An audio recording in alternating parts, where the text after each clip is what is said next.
Hello, नमस्कार दोस्तों। आप सभी दोस्तों का हमारे चैनल पर हार्दिक स्वागत है। दोस्तों, आज हम बात करने वाले हैं कपास के जो कुछ फ़ायदे हैं। कपास का जो पौधा होता है यानी जो कॉटन का पौधा होता है सदाबहार, बात करें तो इसके कुछ फ़ायदे हैं, कुछ बेनिफिट हैं कि इस पौधे के क्या कौन से कुछ जो औषधीय उपयोग हैं उनके बारे में बात करेंगे दोस्तों। तो उससे पहले आपसे एक छोटी सी रिक्वेस्ट है, अगर आपने अभी तक हमारे चैनल को सब्सक्राइब नहीं किया है तो प्लीज़ चैनल को सब्सक्राइब ज़रूर कर लें। साथ में घंटी के बटन पर क्लिक करके ऑल पे नोटिफिकेशन पे क्लिक कर दें, जिससे हमारे आने वाले जो वीडियो हैं उनके सभी के नोटिफिकेशन आप प्राप्त कर सकते हैं। तो चलिए दोस्तों, बिना देर किए शुरू करते हैं आज हम कपास के फ़ायदों के बारे में। तो कपास जैसे कि जो किसान होता है वो तो आपको पता है कि कपास बेचकर हज़ारों लोगों का पेट भरता है, अनाज उगाता है। कई बीमार के लिए भी इसके फ़ायदे भी हैं। तो कपास की अगर जो प्रकृति है उसकी बात करें तो प्रकाश की जो कपास की प्रकृति होती है वो मधुर होती है, इसकी तासीर थोड़ी गर्म होती है। इसके अलावा यह जो है हमारे शरीर में पित्त को बढ़ाती है, लेकिन जो वात कफ होता है उसको दूर करती है। और भी कई जैसे मतलब जलन, प्यास, रुचिकारक, थकान, बेहोशी, कान में दर्द, कान से पीस निकलना या कटे छिलने पर जैसे शारीरिक कुछ समस्या हैं उनके लिए। तो दोस्तों, अब बात करते हैं कि कपास से जो बेनिफिट्स हैं उनके बारे में। तो जो ये बीज है मधुर गर्म होता है और ये वात दूर करने वाले होता है। लेकिन महिलाओं के लिए, अगर महिला इनके बीज का सेवन, कपास के जो बीज है इसका तेल या बीज को किसी रूप से अगर सीधा चबा के भी इसका सेवन करती हैं तो ये उनकी जो स्तनों का आकार है उनको बढ़ाने वाला होता है। और जो कपास होता है या कपास का जो अर्क होता है को या कपास का आप उसे काढ़ा भी बोल सकते हैं। सिर अथवा कान में कभी अगर आपको सिर में दर्द हो जाए तब आप उसके कपास का जो अर्क होता है, मतलब काकड़ों का जो अर्क होता है, उनको आप उबाल लेके के और उनका थोड़ा सा काढ़ा बना के सिर में लगाने से जो आपका सिर का दर्द है वो मिट जाता है। और या आपको जैसे कान में दर्द हो तो कपास का जो तेल है हल्का सा वो डाल लें, एक बूंद, तो वो फ़ायदे करेगा। आयुर्वेद में के अंदर बहुत सारे जो है कपास के फ़ायदे बताए गए हैं। उसके जैसे कि कपास जो हमारे उल्टी लग जाती है, दस्त हो जाती है, सिर दस्ती जो बीमारी है इनके लिए बहुत ज़बरदस्त राहत दिलाता है। तो रूसी, कई बार देखो बालों में हमारे रूसी हो जाती है तो उसके लिए क्या करें कि जो कपास का तेल है वो आप उसमें सिर के अंदर अपने बालों के अंदर लगाएं, जिससे क्या होगी कि जो रूसी की समस्या है आजकल लगभग सभी के हो जाती है। तो कपास के बने तेल से को सिर में लगाने से क्या होता है, जो रूसी होती है वो नष्ट हो जाती है। अगर आपकी जैसे कि कई बार बाहर हम घूमते हैं तो प्रदूषण की वजह से या चश्मा की वजह से कंप्यूटर ज़्यादा, फ़ोन पे ज़्यादा समय बिताते हैं तो हमारी आंखों में दर्द होने लग जाता है। तो दोस्तों, उसके लिए क्या करना चाहिए कि आपको जो आँख में दर्द हो रहा है इससे राहत पाने के लिए आपको जो कपास के जो पत्ते होते हैं उनको पीस लें और मतलब अपने सिलपट्टे पर उनको पीस लें और उसमें दही मिलाकर आँखों के बाहर लगा लें, जिससे क्या होगा कि जो आँखों के अंदर आपके दर्द हो रहा है उस दर्द को वो कम करने का काम करेगी। ठीक है दोस्तों, अब बात करते हैं जो मतलब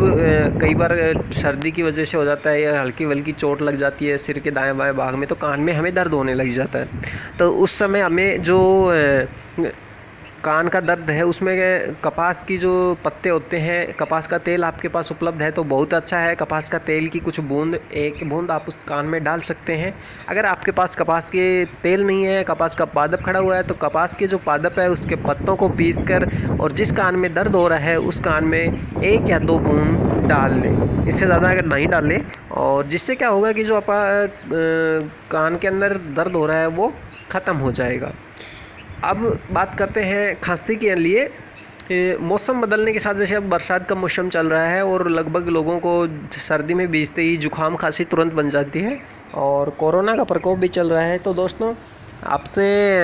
विनती है कि बिना फालतू के और बाहर मार्केट में ना घूमें और भीड़ भाड़ वाले स्थानों पर जाने से बचें और साथ मास्क है वो ज़रूर लगाए रखें। तो दोस्तों, वीडियो अगर आपको हमारा पसंद आ रहा है तो एक लाइक तो बनता है, वीडियो को लाइक ज़रूर करिएगा, लाइक करना मत भूलिएगा। और तो जो खांसी होती है, खांसी में क्या करते हैं, बदलते मौसम में आपको जो इसकी जो पौधा होता है कपास की, इसकी जो फल की तो त्वचा होती है ऊपर की, उसको क्या करें, जो छोटी कटोरी होती है, बड़ी कटोरी होती है, मूसली बोलते हैं, कपास की गुठली बोल दो आप, इसको आप क्या करना है, इसको क्या करना है, उस की त्वचा है, जो भारी त्वचा है उसको उतार लें। और जो छोटी कटेरी आती है और एक बड़ी कटेरी आती है, ये भी एक औषधीय पादप होता है, वैसे खेतों में अपवाद के रूप में पाया जाता है। और मूसली और कपास की जो गुठली होती है, मतलब कपास का जो काकड़ा होता है उसको, और तथा अश्वगंधा को, तीनों इन 3-4 चीज़ों को समान मात्रा में लेकर आप उसकी बत्ती बना लें और घी में डुबोकर धूम्रपान करने से, जैसे आप इसको घी में डुबो के और फिर आप उसको जैसे बीड़ी या सिगरेट का सेवन करते हैं, इस प्रकार से सेवन करोगे तो जो आपकी खांसी है वो नहीं आएगी, उसमें आपको बहुत ज़्यादा राहत मिलेगी। कई बार क्या हो जाता है दोस्तों, श्वसन नली में किसी कारणवश या तो हमें कोई मतलब छोटा मोटा कीट जैसे चींटी वगैरह चली जाए, उसने काट लिया हो, या फिर कि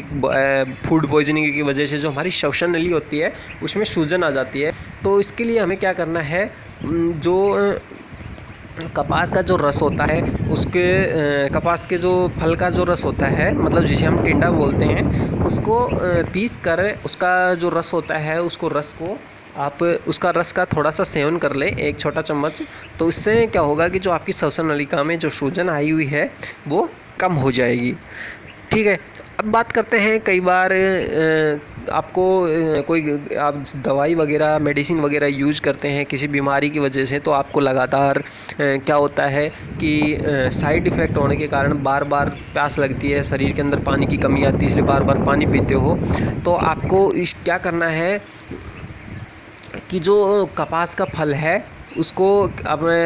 जो भी पानी पी रहे हो, जब प्यास लगे तो इस फल को थोड़े से पानी में लेके या ज़्यादा मात्रा में पानी में लेके उसके अंदर उस फल को डाल के उसको उबाल लें, तो उसका जो रस है, उसका जो कस है, वो किसके अंदर आ जाएगा, उस पानी के अंदर। और जब भी आपको प्यास लगे, प्यास की ज़्यादा शिकायत हो, बार बार आपको मिनट में प्यास लग रही है, तब आप उस पानी का सेवन करेंगे तो आपको जो बार बार प्यास लगने वाली समस्या है वो कम हो जाएगी।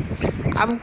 बात करते हैं दोस्तों दस्त के लिए। कई बार हमें दस्त लग जाते हैं, उल्टी हो जाती है, मौसम की वजह से कई बार वैसे भी हो जाते हैं, तो उसके लिए किस प्रकार से ये हमारे लिए फ़ायदेमंद है तो उसकी बात करेंगे दोस्तों। तो उससे पहले रिक्वेस्ट है, अगर आपने अभी तक हमारे इस चैनल को सब्सक्राइब नहीं किया तो चैनल को सब्सक्राइब ज़रूर कर लें, और साथ में हमारे वीडियो को पसंद आ रहा है तो लाइक कीजिए। किसी समस्या का समाधान के लिए हमें कमेंट करके पूछ सकते हैं। तो अब बात करते हैं, अगर ज़्यादा मसालेदार तुम खाना या पैकेज फूड का जो खाना खाते हो, जिसकी वजह से क्या होता है, वो कभी कभी हमें बासी खाना मिल जाता है और उसकी वजह से हमें दस्त लग जाते हैं, तो क्या करना है, जो हमारा समान मात्रा में कपास और जो प्लस रस आता है उसको मधु यानी कि शहद के साथ जो होता है उसके साथ सेवन करने से जो आपके दस्त की शिकायत है वो रुक जाती है। और सीधी सी बात, अगर आपको कुछ उपलब्ध ना हो तो आपके कपास के जो कच्चे ऊपर के पौधे की पादप के जो पत्ते होते हैं, कच्ची कोमल पत्तियां होती हैं, उनको तोड़ के सेवन कर लें, उससे भी आपको बहुत ज़्यादा राहत मिलेगी। अब या फिर आप क्या करेंगे, 1-2 ग्राम कपास के जो पत्ते का चूर्ण का सेवन कर लें, तो वो क्या जो आपकी अतिसार है, प्रवासी का जो पेचिश है, उसमें आपको लाभ मिलता है। या फिर आपको यह करना है कि जो कपास के पत्ते के रस हैं उसको नींबू, जितना कपास के पत्ते का रस है आपके पास उतना ही नींबू का जो रस है, दोनों को मिलाकर उसका सेवन करेंगे तो भी आपको दस्त है वो मिट जाएंगे। अब बात करते हैं, कई लोगों को क्या है, बाहर का खाना खाने की वजह से जो उनकी भूख है वो बंद हो जाती है, तो उसके लिए क्या करें, सबसे पहले जो मतलब आपको खाना की भूख की या जो समस्या हो रही है उसके लिए क्या करें कि कपास के जो 2-4 जो फूल होते हैं, तो आप फूलों को तोड़ लें, 2-4 फूलों को तोड़ के इकट्ठा कर लें और उनको थोड़ा सा पीस लें और उनको शहद के साथ मिलाकर सेवन करें, जिससे कि आपकी जो भोजन की इच्छा नहीं होती करने की वो खुल जाती है। अब बात करते हैं दोस्तों स्तनों को बढ़ाने के लिए, तो 1 या 2 ग्राम कपास के बीज के चूर्ण में दूध एवं चीनी मिलाकर इससे सेवन करने से जो आपके स्तन होते हैं उनकी वृद्धि हो जाती है। या फिर आप 1 से 2 ग्राम कपास की जो जड़ की छाल है, नीचे जड़ मिट्टी से हटाओगे तो नीचे जड़ मिलेगी, और उसकी छाल के चूर्ण में जो इच्छू जड़ आता है, इच्छू जड़ का रस और शहद मिलाकर पीने से जो आपकी है स्तन ग्रंथियों का विकास होता है। कपास की जो लास्ट में जो टिट्टी होती है उसे बोलते हैं मिंगी, में उसको जल के साथ पीस लें और चावलों के साथ मिलाकर खीर बनाकर खाने से भी आपकी जो है स्त्रियों के जो स्तनों की वृद्धि है, दूध ग्रंथियों की वृद्धि है, वो फ़ायदेमंद, वो उसकी जो वृद्धि करती है। अगर किसी कारण से आपका जो वेजाइना है उसमें दर्द की समस्या हो जाती है तो कपास का इस तरह से इस्तेमाल करें, जैसे कि जो कपास के पेस्ट है उसको घी के साथ इस्तेमाल करने से भी आपको लाभ मिलेगा।